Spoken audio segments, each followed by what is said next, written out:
Hi friends అందరికీ ఈ video మీకోసమే। ఈ సంక్రాంతికి ఈ వీడియో అందరికీ ఉపయోగపడుతుండొచ్చు।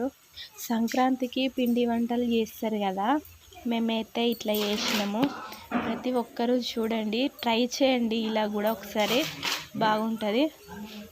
చాలా వరకు అయితే న్యూస్ పేపర్లో ప్లేట్లలో వేయటం చూశారు, కానీ ఇట్లా చేయడం చూడలేదు కదా।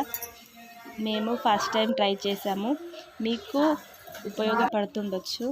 ఈ సంక్రాంతికి మీరు కూడా ఇలా ట్రై చేయండి, బాగుంటుంది।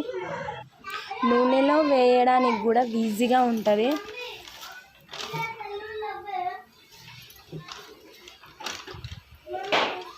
మేమైతే మురుకులు చేస్తే ఇట్లా చేస్తాము। మీకు కూడా ఈ వీడియో ఉపయోగపడుతుందని తీసినాము। బాయ్ ఫ్రెండ్స్, మా వీడియో చూసే ప్రతి ఒక్కరూ